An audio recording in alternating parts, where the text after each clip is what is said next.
7장 36절부터 50절까지의 말씀입니다. 누가복음 7장 36절로 50절까지의 말씀, 신약성경 102쪽에 있습니다. 누가복음 7장 36절로 50절까지의 말씀을 저와 여러분들께서 한 절씩 번갈아 교독하겠습니다. 제가 먼저 읽겠습니다.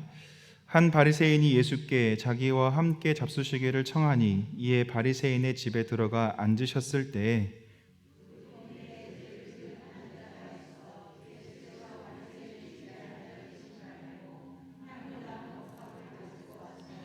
예수의 뒤로 그 발 곁에 서서 울며 눈물로 그 발을 적시고 자기 머리털로 닦고 그 발에 입 맞추고 향유를 부으니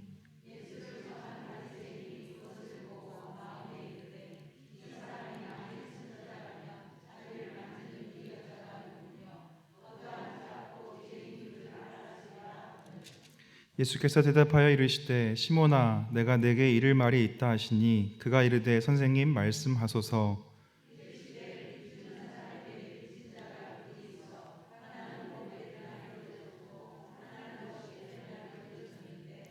갚을 것이 없으므로 둘 다 탕감하여 주었으니 둘 중에 누가 그를 더 사랑하겠느냐.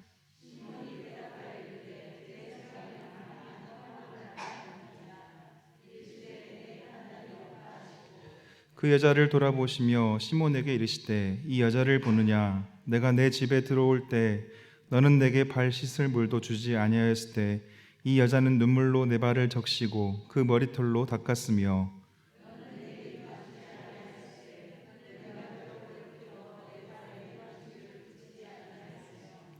너는 내 머리에 감람류도 붓지 아니하였을 때 그는 향유를 내 발에 부었느니라.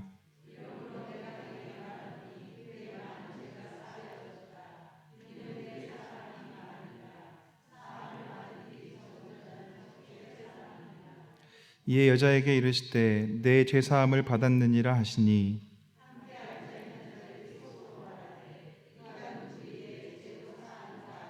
함께 읽겠습니다. 예수께서 여자에게 이르시되 내 믿음이 너를 구원하였으니 평안히 가라 하시니라. 아멘. 함께 기도하겠습니다. 주님, 저희는 죄인입니다. 우리가 하나님 앞에서 또 하나님의 은총과 구속의 은혜를 받아야만 하는 죄인들입니다. 이 시간 말씀을 통하여 우리에게 주시는 은혜를 경험하게 하여 주시고 또 그 말씀을 따라 우리의 삶을 살아갈 수 있는 힘과 용기를 더하여 주옵소서. 함께하여 주실 줄 믿사오며 예수님의 이름으로 기도합니다. 아멘. 오늘의 이야기는 한 바리새인의 집에서 일어난 이야기입니다. 한 바리새인이 예수님을 자신의 집으로 초청해서 예수님과 식사를 하기로 했습니다. 이 바리새인의 이름은 40절에 보시면 시몬이라고 나와 있습니다. 이 시몬, 이 바리새인이 왜 예수님을 집으로 초청했을까요? 사실 바리새인들이 예수님에 대해서 호의적인 생각을 가지고 있지 않았기 때문에 예수님을 자신의 집으로 초대한 이 사건이 사실 의아하기만 합니다. 앞선 사건에서 바리새인과 율법 교사들이 예수님과 갈등하는 모습을 보였었습니다. 예수님께서 세례 요한을 소개하면서 여자가 낳은 자 중에 요한보다 큰 자가 없도다. 그러나 하나님의 나라에서는 지극히 작은 자라도 이 요한보다 세례 요한보다 더 큰 자들이다 라고 말씀해 주셨습니다. 백성들과 세리들은 이 세례 요한의 세례를 받았기 때문에 이 말씀을 듣고 하나님을 의롭다라고 생각했지만 바리새인들과 율법 교사들은 요한의 세례를 받지 않았기 때문에 이 예수님의 말씀에 대해서 싫어했습니다. 이런 갈등 상황 속에서 바리새인이 예수님을 자신의 집에 초대했다는 사실은 뭔가 숨은 의도가 있어 보입니다. 자, 어찌되었건 시몬의 집에서, 바리새인 시몬의 집에서 식사가 시작됩니다. 예수님을 초대한 바리새인은 예수님께 잡수시기를 권합니다. 예수님이 식탁의 자리에 앉아 계십니다. 이때 당시의 식사 문화를 좀 알 필요가 있는데 일단 디귿자 식탁에 사람들이 둘러앉습니다. 그림을 보시면 좀 아실 수 있는데요. 앉을 때 저희가 앉아 있는 것처럼 앉지 않고 비스듬히 앉습니다. 보시면 아시겠지만 레오나르도 다빈치가 그린 마지막 만찬을 우리가 주로 상상을 하는데 완전 다른 모습이죠. 이런 식으로 비스듬히 누워서 식사를 했다고 합니다. 이런 귀빈을 모시는 식사는 사실상 마을의 공개적 행사였습니다. 이 당시 이런 마을 행사들에는 단순히 귀빈들만이 참석하는 것이 아니라 마을의 모든 사람들이 참석하는 자리였다는 것이죠. 마을 주민들은 함께 식사하며 귀빈석에서 오고 가는 대화들을 들을 수가 있었습니다. 또한 잔치의 구석 쪽에는 당시 공동체에서 버림받은 취급을 받은 사람들, 흔히 율법에서 죄인들이라고 취급하는 이 사람들까지에게도 자리가 주어지곤 했습니다. 마태복음 22장에 나와 있는 혼인잔치 비유를 보시면 이러한 모습이 잘 드러나 있습니다. 주인이 사람들을 보내서 길거리에 아무나 데리고 와서 이 잔치에 초청하라라는 이야기가 나오죠.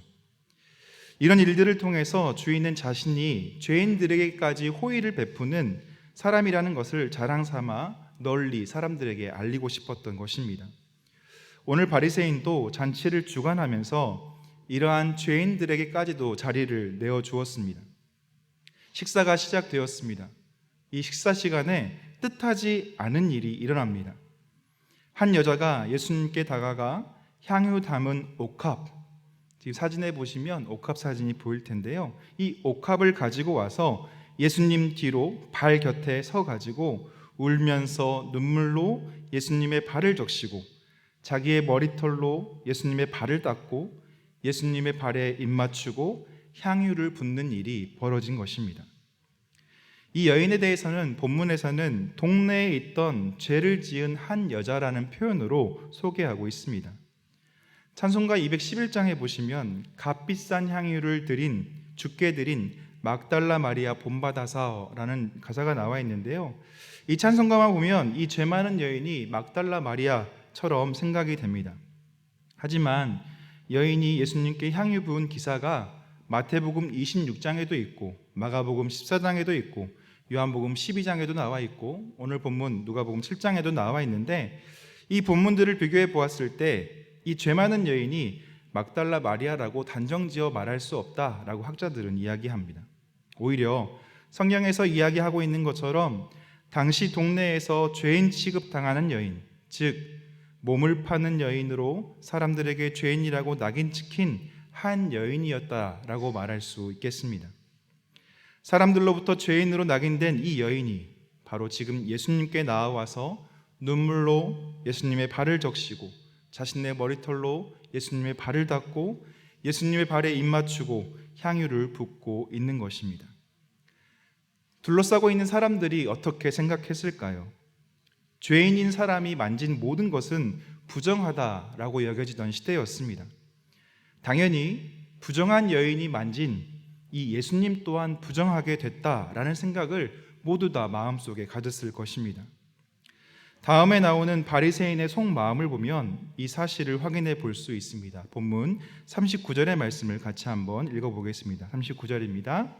예수를 청한 바리새인이 그것을 보고 마음에 이르되 이 사람이 만일 선지자라면 자기를 만지는 이 여자가 누구며 어떠한 자 곧 죄인인 줄을 알았으리라 하거늘. 자, 바리새인 시몬은 마음속으로 어떻게 생각하고 있습니까? 이 사람이 만일 선지자였다면 지금 자기를 만지는 이 여자가 어떠한 삶을 살고 있는 여자이며 또 죄인인 것을 분명히 알았을 것이다. 그런데 지금 모르고 있지 않는가? 그러면 이 사람이 선지자가 아니지 않는가라고 생각하고 있었다는 것입니다. 혼자 생각으로 이런 생각을 하고 있는 이 바리새인 시몬의 마음을 예수님께서는 바로 캐치하셨습니다. 그래서 예수님께서 이 바리새인 시몬에게 말씀하십니다. 바로 빚진 사람의 비유를 통해서 말씀하시죠. 빚진 사람이 두 사람이 있었습니다. 한 사람은 500데나리온을 빚졌고 하나는 50데나리온을 빚졌는데 갚을 것이 없으므로 둘 다 빚을 탕감하여 준 것입니다.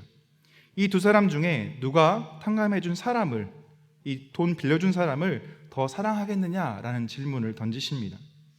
자, 요즘 이야기로 바꿔 말하면 주식에 투자하려고 500억을 빌린 사람과 500만 원을 빌린 사람이 있습니다. 둘 다 투자했다가 한순간에 폭락해서 다 이 돈을 날려버렸습니다. 그런데 돈을 빌려준 투자자가 두 사람에게 자신이 투자한 투자비를 받지 않겠다고 말한 것입니다. 그러면 500억을 빌린 사람과 500만 원 빌린 사람 중에서 누가 더 투자자에게 고마운 마음을 갖겠느냐는 것입니다. 당연히 500억, 더 큰 액수를 빌린 사람이겠죠. 더 큰 호의를 받았기 때문일 것입니다. 그래서 시몬도 이렇게 대답합니다. 제 생각에는 많이 탕감을 받은 사람이 더 빌려준 사람을 더 사랑할 것 같습니다 라고 대답을 했더니 예수님께서 맞다라고 말씀하십니다. 잘 말했다. 내 말이 맞다. 자, 그러면서 이제 진짜 하고 싶으신 말씀을 하기 시작합니다. 44절부터 46절까지의 말씀인데요, 같이 한번 읽어보겠습니다. 그 여자를 돌아보시며 시몬에게 이르시되 이 여자를 보느냐? 내가 내 집에 들어올 때 너는 내게 발 씻을 물도 주지 아니하였을 때 이 여자는 눈물로 내 발을 적시고 그 머리털로 닦았으며 너는 내게 입맞추지 아니하였을 때 그는 내가 들어올 때로부터 내 발에 입맞추기를 그치지 아니하였으며 너는 내 머리에 감람류도 붓지 아니하였을 때 그는 향유를 내 발에 부었느니라. 아멘. 예수님께서는 시몬이 어떤 의도로 자신을 집에 초대했는지를 알고 계십니다. 왜 시몬은 예수님을 자기 집에 초대해서 귀빈들을 모셔놓고 마을에 많은 사람들을 모아놓고 식사를 했을까요? 바로 이 장면에서 우리는 이 바리새인 시몬의 의도를 확인해 볼 수 있습니다. 앞에서 말씀드렸지만 예수님이 죄인들과 세리들에게는 호의적이고 바리새인들과 율법 교사들에게는 매번 책망을 하셨습니다.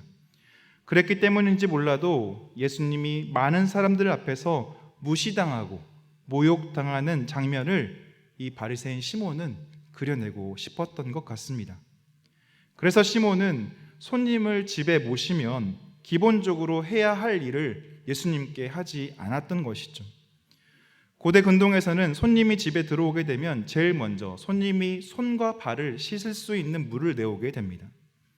흙먼지가 날리는 환경에서 샌들을 신었던 발이 매우 지저분했기 때문에 손님이 씻을 수 있는 물을 내오는 것은 아주 중요하고 기본적인 관례였습니다.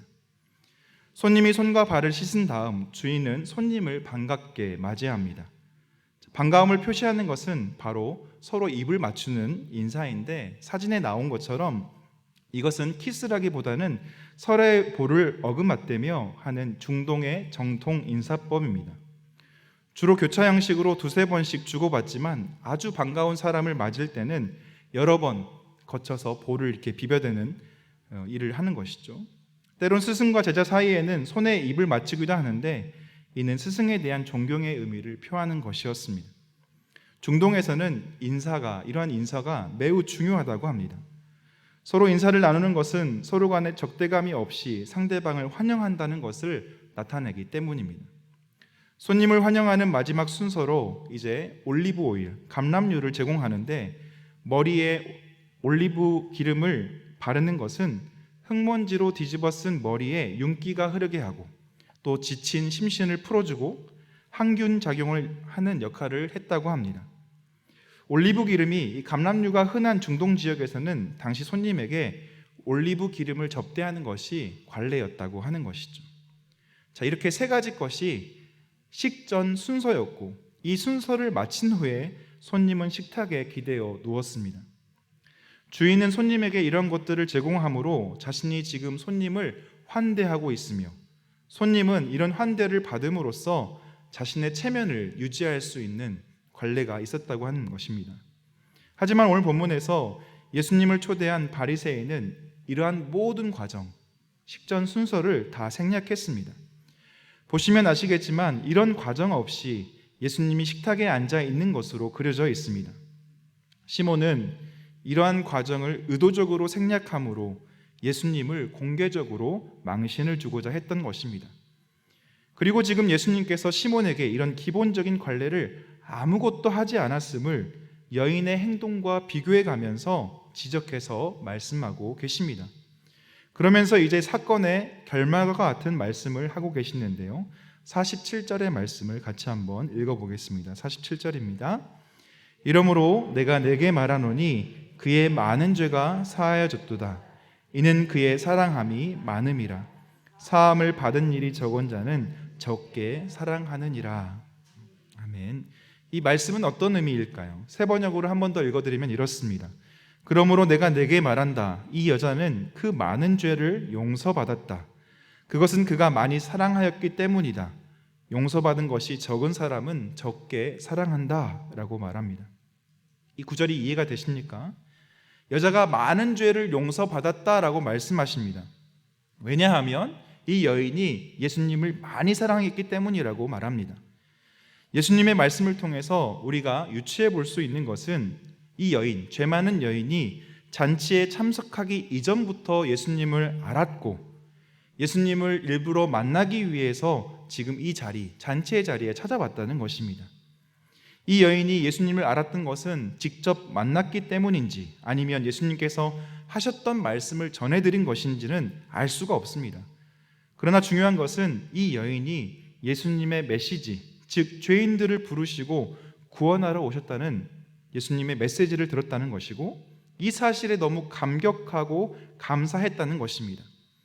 당시 사회적 규정에서는 자신의 과거로부터 이 죄 많은 여인의 삶을 살면서 더 이상 죄인을 벗어날 수 없는 그렇게 살아가야 하는 운명인 줄 알았는데 자신과 같이 잃어버린 자들을 찾아오신 예수님의 존재가 이 여인에게는 어찌 기쁘지 않을 수 있었을까요?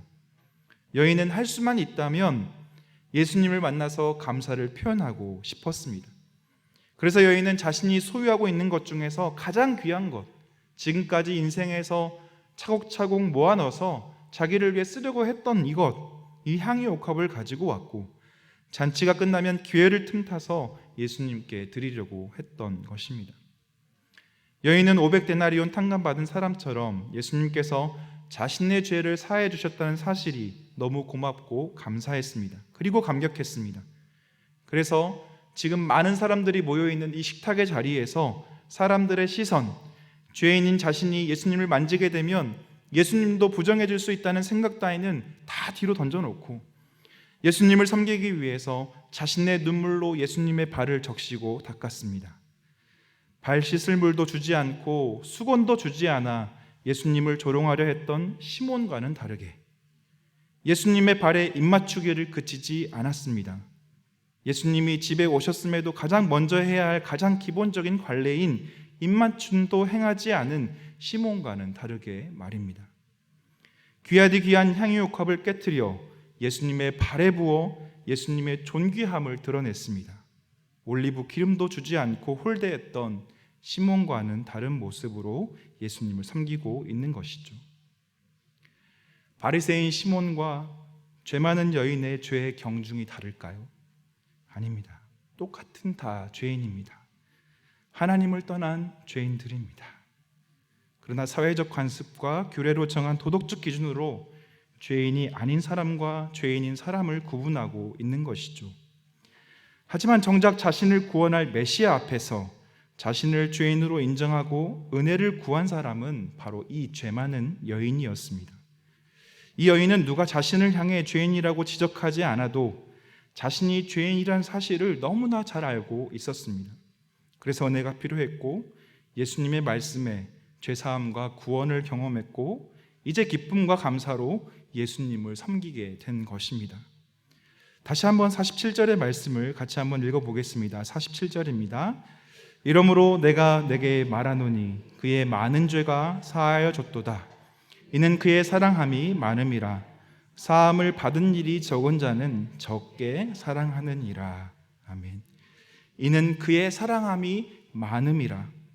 많은 죄를 용서받은 여인이 예수님을 지금 많이 사랑하고 있습니다. 찬송가 85장에 보시면 구주를 생각만 해도 라는 찬송 4절에 보시면 이런 가사가 있습니다. 예수의 넓은 사랑을 어찌다 말하랴. 주 사랑 받은 사람만 그 사랑 알도다. 주 사랑 받은 사람만. 내가 죄인임을 인정하고 예수 그리스도의 구속의 은혜를 경험한 사람만이 하나님께서 우리에게 주신 사랑을 알 수 있는 것입니다. 여전히 내가 의인이고 내 힘으로 살 수 있고 내가 잘났고 난 괜찮은 사람인데 예수님의 사랑을 경험할 수 있을까요? 아닙니다. 절대로 그럴 수 없습니다. 그런 일은 절대로 일어나지 않습니다. 그러나 내가 하나님 앞에 죄인으로 가슴을 치면서 메아쿨파, 메아쿨파, 내가 죄인입니다. 내 죄 때문입니다. 애통하며 하나님께 회개하는 세리에게 하나님의 구원이 이르게 되는 것이죠. 어떻게 하면 우리가 이 여인처럼 그리고 세리처럼 하나님 앞에 은혜를 구하며 설 수 있을까요? 그것은 우리의 자리를 기억해야 한다는 것입니다. 살면서 우리의 목을 뻣뻣하게 세우고 나 괜찮은 사람이야 라는 생각이 들 때면 우리는 우리 자신의 과거의 모습을 떠올려야 합니다. 죄 많은 여인이나 세리는 사회적으로 사람들로부터 손가락질 받는 죄인으로 살았기 때문에 아무리 자신을 높이려 해도 높일 수가 없었습니다. 하지만 우리는 다릅니다. 우리는 칭찬도 받고 어떤 일에 성과도 내고 괜찮은 사람들로 인정받으면서 살아갑니다. 하지만 내가 높아지는 순간 우리는 받은 사랑을 망각할 가능성이 매우 높습니다. 예수님께 받은 사랑을 기억한 사람만이 예수님을 사랑할 수 있는 것이죠. 이제 예수님은 여인에게 확실한 선포를 해주십니다. 48절입니다.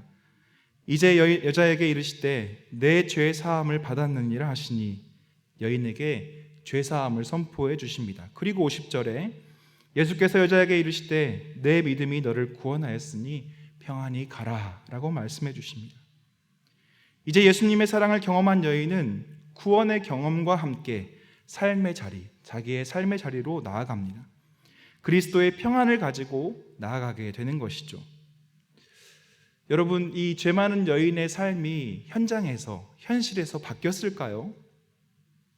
아마도 현실은 쉽지 않았을 것입니다. 당시 문화 속에 다른 직업과 다른 삶으로 살아가고 싶었지만 그렇게 사는 것이 어려웠을 것입니다. 사회 구조가 이 여인을 계속 짓누르고 있었기 때문이죠.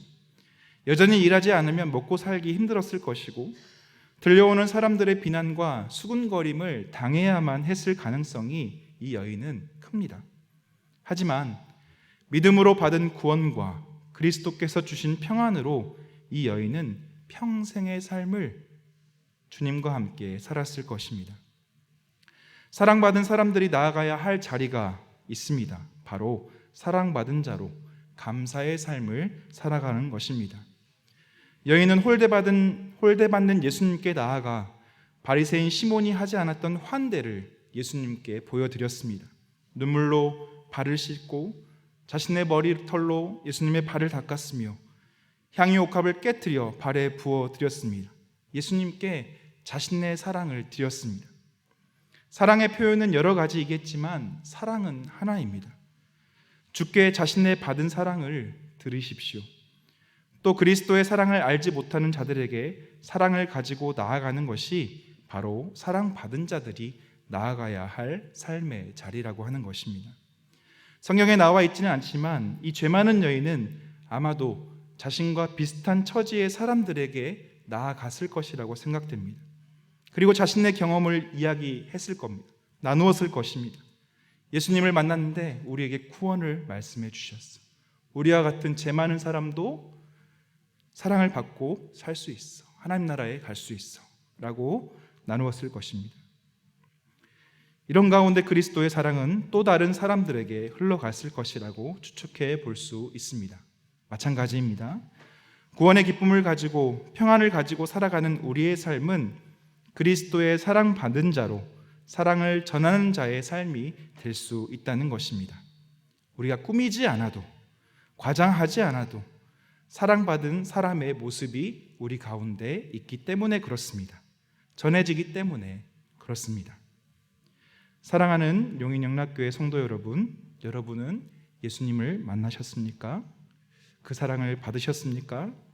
그 사랑 받은 사람만 그 사랑을 알게 됩니다. 이제 받은 사랑을 사십시오.